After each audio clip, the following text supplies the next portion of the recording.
Wow. I'm standing at the foot of a 30-foot waterfall in Glacier, and I'm only like 6 miles south of the Canadian border. Spray is misting my face, blurring my vision. I can barely make out the droplets evaporating on my arms in the sun. Every hair on my body is standing straight up. I took a little half-mile side trail down here to get a good view of it, and wow, I'm glad I did. It's perfect. This is perfect. It's so powerful. Listen. How heavy that water must feel. Gravity pulling it down so hard, it's gotta be like standing under concrete. I wonder if you'd even have enough time to feel it before you were knocked into the next dimension. The pool below is turning nonstop white caps with the force of it. When you're up close to it like this, you can really see how powerful it is. From far away, it just looks beautiful, like a silver streak of light coming out of the dark granite, but up close you can see it's like everything else out here. Violent.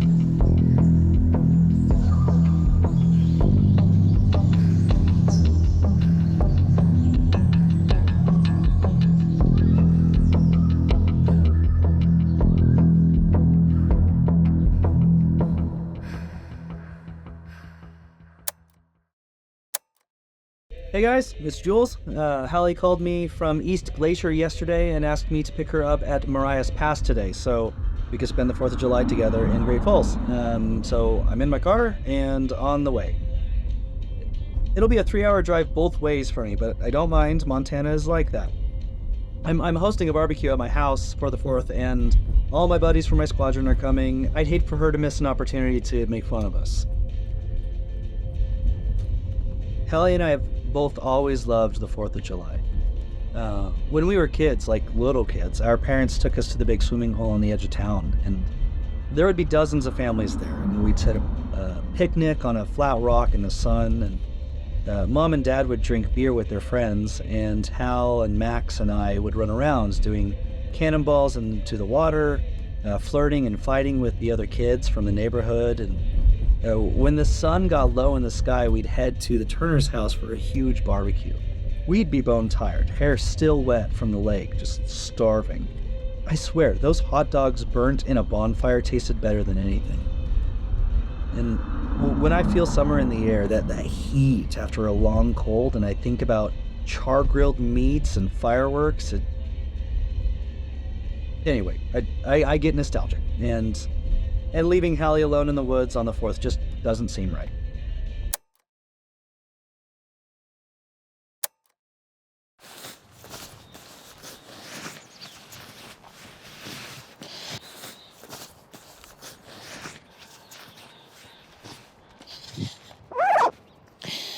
Woo! It's a beautiful morning on the Continental Divide, folks.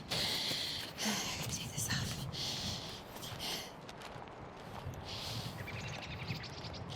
Day 7 of, yeah, I can't really think about how many days there are. I stayed at a hostel last night in East Glacier. $6 a night. I shared a room with a couple of girls who work as park guides in the summers. They were super cool. The three of us went to the only bar in town together. The name of it was The Trailhead. And I was like, I was really confused when they invited me because I thought they were like asking me to go on a hike at 10 o'clock at night. And I was like, like, not for me. You guys take your jobs real serious, but I'm not going to hike tonight. They thought that was really funny because, it was the name of the bar. We drank cheap beer and walked back to our hostel and played with the hostel owner's puppies till it got dark and we passed out. They left early this morning. Though, you'll learn this about me. I never leave early. I drink coffee on a front porch at a little coffee shop till around noon and then walked out of town. No need to hitchhike in and out of East Glacier. You just walk right in and then you walk right out.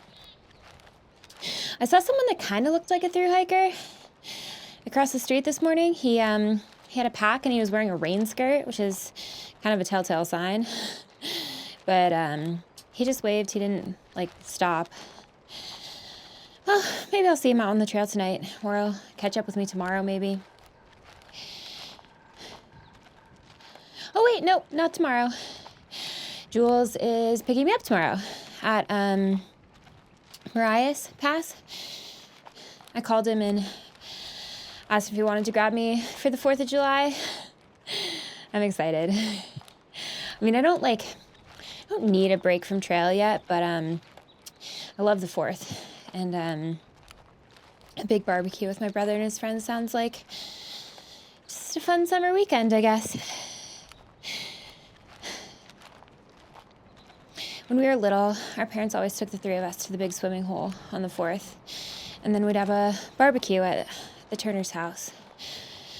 God, Jules was in love with Sarah Turner. And every single year I just have to hear more and more about it.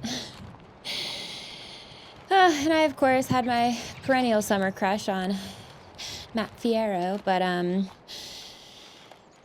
Jules would come out of nowhere and annoy us anytime that Matt and I would be splashing each other, or he'd be trying to teach me how to do a dive like his. He was the best diver in the neighborhood. Those were beautiful, beautiful days. Connecticut in the summertime it's electric. Winters are so long and muted in New England. Clouds cast this pall over everything and it all looks dull. But in the summer, the world explodes into color. Lime green grass, electric blue sky, red and white stripes against the perfect cyan backdrop. The smell of campfire smoke and hot dogs. Mom getting hilariously drunk on margaritas and giggling with her girlfriends. I remember that really vividly too. Mom usually DD'd, but for some reason never revealed to us. The 4th was her holiday. I loved watching her sneaking glances at Dad while he was at the grill. Her face flushed with sunburn and tequila. Made me feel like she really loved him. So today, I only have to hike 16 miles to the pass where there's a campground with a pit toilet. I've been so spoiled on this hike so far. There've only been maybe 2 nights that it didn't have a toilet. Oh, I have a story for you. There was a park ranger in the backcountry office named Susan that I talked to for a really long time. She was the one who taught me how to kick steps in snow. She demonstrated her snow traversal technique for me in the little office.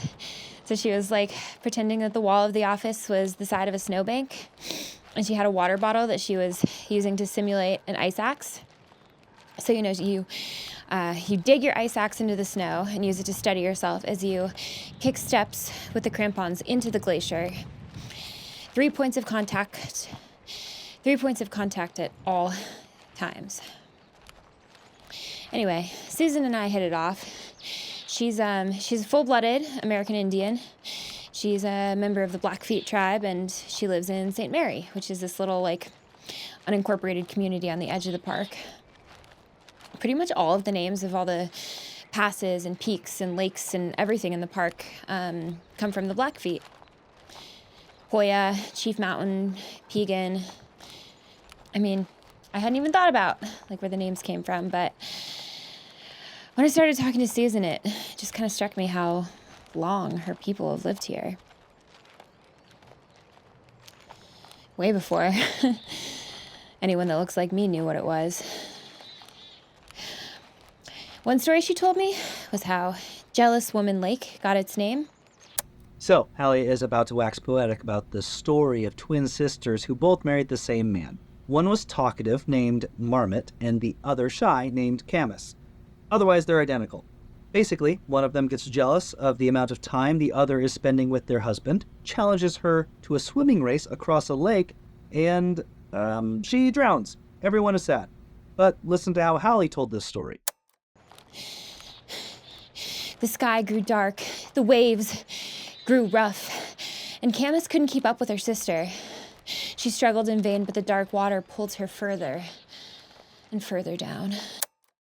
Yeah, you're welcome for sparing you 25 minutes of that. Here she is again. I mean, what a tragic story.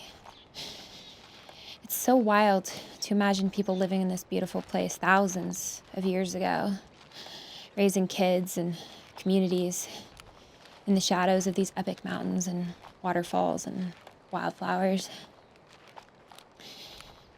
Anyway, she was cool. and her advice really helped me get over Pegan. Kept hearing her voice in my ear as I was kicking steps, 3 points of contact at all times. It was 3 miles of total snow traversal, all in the south face of the pass, so I actually didn't even know until I was at the top, and then I looked down oh my God. But I took it slow, and there were only a couple sketchy moments. There was one moment, maybe about a mile in, when I realized I was on this block of ice, and it just totally dropped off. A few hundred feet at least, and just dropped to this rocky scree that I could barely make out below me. And it was if I slip now, that's it, right?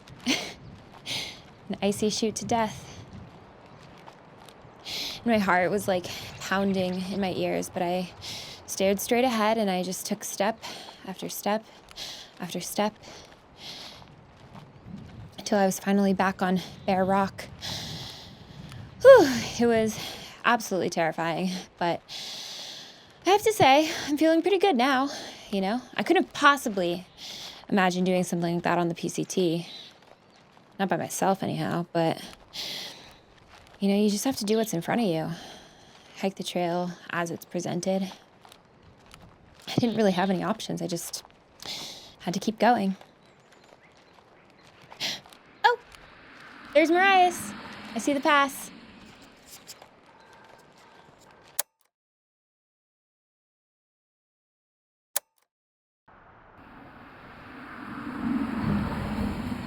Hey! Hello. Here, let me help you with that. Thank you. Oh my God, feels good to have that off my back. Ooh. Yeah, you might want to roll the windows down. Oh, wow, yeah. I warned you. How does your stuff smell this bad already? I don't know. It happens quickly, man. Hey, do you want me to drive? Absolutely not. What? Why not? You drove all the way here to get me. It's literally the least I can do. You're a terrible driver. I'm not a terrible driver. You totaled a car once because you were distracted by clouds. Those are some good clouds. Also, that is not true at all, and you know it. So, can we let that family legend die already? Never, but it's okay. Hell, I've got it. Just relax. Wait, are you recording right now? Did you get your own recorder? Oh, yeah, I did. It, I figured it adds context, right? Like, the more footage you have, the better. Did you record stuff on your way here?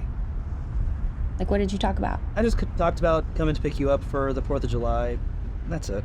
Oh, okay, cool. I just, What? Yeah, I didn't think you really wanted that much to do with this, so I'm a little surprised. It's fun to hear about what you're doing. I get to live vicariously through you, and I figured I might as well help you a little. Wait, what do you mean help? Provide context? You ramble sometimes. I can explain what you're trying to say. Oh, well, okay. Can I hear what you've done so far? Sure. I'll play it for you when we get home. Now, will you please relax about it? I'm making you sound good. Trust me. Okay. Yeah. Sure. Thanks again for doing it. Okay. And yep, it's recording. Sorry, I'm still a little weird with this thing. You're only the second interview I've done. Other than my brother, but he doesn't count. So, can you introduce yourself? Yeah, sure. Hi, I'm Rachel Robinson, trail name Sputnik. I was section hiking parts of the CDT this summer, currently going northbound to the border. I'm 28 years old as of yesterday. Is that okay? Oh my God, happy birthday. I hope it was really good. I'm sorry, I wish I had something for you. Do you want a Snickers? I'm good, thanks though. So what made you decide to come out to the CDT this year? I've been working on pieces of this trail since I came back from Russia 2 years ago, actually. And what you told me earlier about, like, sort of what drew you to through hiking in the first place, can you tell me a little bit about that? Yeah, sure. Well, I wouldn't have considered myself a very outdoorsy person previously. I grew up in Brooklyn. I saw myself as strictly urban for most of my life, but that changed after a year in St. Petersburg. I went over there to teach English. But yeah, the air quality is awful there. I found myself craving fresh air, mountains, water, just things I couldn't get there. What is wrong with the air quality? Like, is it just sort of normal big city pollution? Well, there's a lot of speculation, but no one really knows. It's not something the government advertises. I mean, the flow of information is very tightly controlled. You could try to research it, but you wouldn't find anything. After I came back, I was able to do some digging, found out about some like Chernobyl level radiation leaking near Moscow that the government refuses to disclose. So, I've been exposed to tons of radiation. Whatever. I went for a run once and was sick for a week. People really avoid being outdoors there, and the weather is terrible too, so in the haze of winter sadness, I started researching different trails in the US. I moved to Denver when I came back, so I've done a couple bits of the trail in Colorado and decided to come up here and hike in Glacier this summer. It's been wonderful so far. Is there anything else that you want to tell me about, like, what it was like to live in Russia and what it was like to teach Russian kids? Honestly, Monarch, if there's one thing I can confidently say, it's that you should check and double check and triple check every single thing you read. I don't care where you get it from or who sends it to you, you really don't know who's reading your data. Everyone has a motive. Truth is getting harder and harder to suss out. Ah, that terrifies me. Yeah, it's scary. So speaking of scary things, I've been asking people, well, I'm sort of doing this project about, like, supernatural occurrences. Ooh, ghost stories? Yeah, kind of. I don't know. Is there anything you've encountered that was paranormal? Maybe in Russia? Creepy old house, haunted castle, softly falling snow? How imaginative. I wouldn't say I saw anything supernatural while I was there. Oh, okay. That's all right. I may have seen something here, though. Or, I don't know. It sounds crazy. What did you see? Okay, can you just make sure you bleep out the part where I say my real name? I'm okay with being Sputnik, but I really just don't want any of this being traced back to me. Like, the real me after trail, Yes, Yeah, totally. Of course. Yeah, we'll keep you anonymous. Wait? Oh, my older brother's editing the recordings and posting them for me since I don't really have service often. You must trust him a lot. Yeah. Yeah, I mean, I guess. Anyway, you were saying?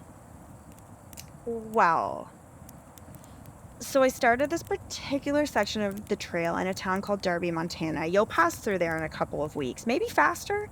How many miles did you say you were doing? I just started, but I'll probably be doing like mid-20s by next week, I hope. Oh, okay, sooner for you. Well, anyway, when I was in Darby, I went to this little saloon. It's the only place to go in town, trust me. If you want a beer or anything when you get there, you'll probably end up there too. Well, anyway, I had this strange moment. So I opened the doors to the saloon, and they were those like swinging doors, like in an old Western. And right as I opened them, this live band started playing the opening riffs to Painted Black. You know, like do do do do do do do do do do do do. And it was just like very strange timing. And everyone turned and looked at me like a movie. I mean, but also like people that live in a small town would do when a strange chick wearing all Patagonia everything waltzes in the doors alone on the Tuesday night. But yeah, I grabbed a beer, sat down at a table in the corner, and was enjoying the music when this youngish guy with long brown hair, all loose on his shoulders, sat down next to me. Like, we small talked for a minute, this and that. I told him I was hiking through the Bob next week, and he was really distressed. He said I shouldn't be going in there alone, said he'd send his friend with me, and I was like, okay, yeah, I've heard this song and dance before, like, I'm sure you get it too, right? Like, what are you doing out here? You're a girl, blah, blah, blah, blah, blah. Yeah, I'm familiar. Right? So I was like, great, thanks, man, but don't send your friend. That's way creepier. I don't want some random guy following me. Then he goes, oh no, don't worry, you won't see my friend. He's a spirit. He's a good spirit, a guardian. He'll only appear if you're in danger. So if you see him, you'll know you need to run. Oh my God. I know. I was like, okay, I'm out. And I paid my bar tab and left. I put the whole thing out of my mind. You know how it is. Like when you're solo, you just don't dwell on anything scary. I actually don't know about being solo yet. I still haven't camped alone, ever. There have been people at all the group sites so far in Glacier. I thought I was going to tonight, but here you are. Oh, really? I mean, that's going to change in the Bob, but anyway, back to the story. I'm really not scared of bears. Like, I've been able to internalize the odds when it comes to that sort of thing. But I mean, I still make noise and clap or whatever when I'm hiking solo just to be smart. But then, it was 3 mornings ago. I was leaving my campsite in the morning and had just finished packing up and putting my pack on. But I was being lazy about walking out because I was really sore. And I thought I saw a person, like a man, just standing behind a tree on the edge of the clearing I had slept in. I blinked and kind of shook my head and he was gone, but I swear I saw him and he was staring right at me. And then like all of a sudden, I hear a loud crash in the brush behind me and I turn and I see a freaking grizzly standing on its hind legs, like right where I just finished packing up. Oh no. I know, it was absolutely terrifying, but I did what you're supposed to do, you know? Like, I made myself big, waved my arms, yelled, get away, bear, and it dropped to all fours and ran away. And I skedaddled out of there, obviously. Like, once my heart stopped racing and I was able to calm down and stop turning back to look behind me every 10 seconds, like, I realized something. Like, that man I saw, like, maybe that was the spirit that guy told me about. Like, the helpful friend, the one that warned you of danger or whatever. God, I sound fucking insane.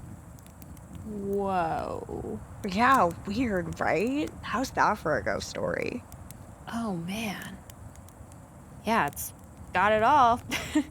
Danger, intrigue, long-haired, shadowy men in saloons. I know. That's not a story I'm going to tell anyone when I go home. Like, I'll tell them about the bear, but not the guy or the warning. I don't want anyone to think I'm crazy, you know? Yeah, definitely. Just make sure you don't use my real name. For sure. Thank you so much for doing this interview. No prob.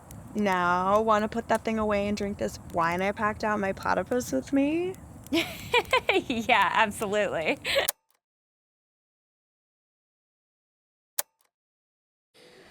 Okay. captain's log. Day 8. July 4th. I'm hanging out at my brother's very weird barbecue. It's probably too soon in the trail for me to be feeling so out of touch with normal social cues already, but here we are, cowering in a corner. Too scared to talk to any of my brother's weirdly hot friends. Oh, hi. Sorry, didn't see you there. Hallie, right? Oh, yeah, hi. Sorry, remind me your name? It's Marcus. I'm a friend of Jules. Well, I work with him, so, I guess friends is a bit of a stretch. Yeah, I get it. What are you doing over here? You kind of seemed like you were talking to yourself. Oh, yeah, actually, I was recording. I'm kind of doing this audio journal. Sorry, I know it's weird. I promise I don't normally bring it to parties. No. Jules told me all about that, how you're recording interviews and stuff while you hike. Speaking of, I cannot believe you're hiking across the country on purpose. No one's ordering you to do anything and you're choosing to walk across the continent. Yeah, I know it's kind of hard to explain but I'm just doing it. And how's it been so far? So far, so good.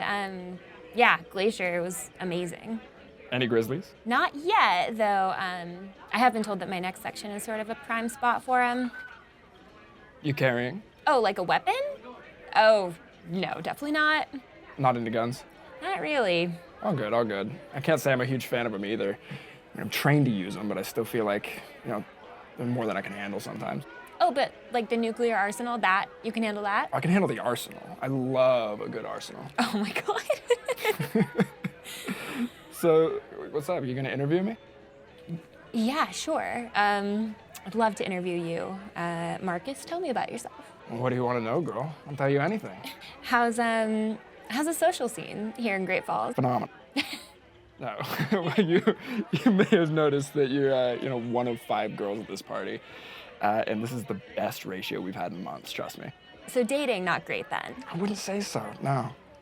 No wonder your brother refused to let us meet you before you headed off to the trail. You'd have a trail of irreverent missileers following you to Mexico. Oh, really? Now that you're a smelly hiker, though, I'm the only one you have to fend off. Oh, you don't mind? Not a bit. What's going on over here, Hal? Can you come with me to grab some more ice from the corner store? Oh, Hallie and I will go, bro. You're the host. You can't leave. Not a chance, Lieutenant. Hallie, come with me. What the hell, Jules? Seriously, what the hell? I'd leave you alone for 5 frickin' minutes. We were just talking. Marcus is the worst. I can't believe of all the guys here, you start flirting with him. Of course. What? We literally just met. What did you think was gonna happen? Don't answer that. I'm getting back on trail tomorrow. He doesn't care about that. Trust me, I know the guy. So I can't get to know him? No, not him. What is wrong with you? Why do you care? I just don't want to listen to Marcus talk about you for 5 months while you're hiking, okay? You know what? Whatever. It doesn't matter. These guys are disgusting. I don't want you getting sucked into that. Whatever. Can you not be mad at me, please? I'm trying to help. Yeah, you're always trying to help. Like you were trying to help with my recordings, by the way. I listened to what you have of this episode so far. I'm sorry, when did I give you permission to, explain what I mean? What? Like when you're all like, what my dear, sweet, idiot sister means by saying X is actually Y because I'm so much smarter and better educated than her, so I can actually explain that what she says isn't what she actually means. She means this. I promise. Dude, I did not. Yeah, you actually did. Just keep your opinions to yourself from now on, okay? Don't edit or cut things up or replace things to make me sound stupid or dramatic. Just take yourself out of it. Jeez. Okay, fine. I really was trying to help you. Yeah, well, you can't help everything, you know? You can't fix everything I say. I'm allowed to talk all by myself. I know. Do you? Sometimes it seems like you don't. What are you afraid of? You don't trust me? Hallie. Get the ice yourself. I'm going back. Don't worry. I'll try not to get lost in the 3 blocks back to your place. I'm not mad. I just need to cool off for a sec. Just let me do that, okay? Okay. I'm I'm sorry. I didn't mean to make you feel like I don't trust you. I love you. You know that. Yeah, I love you too. See you back there?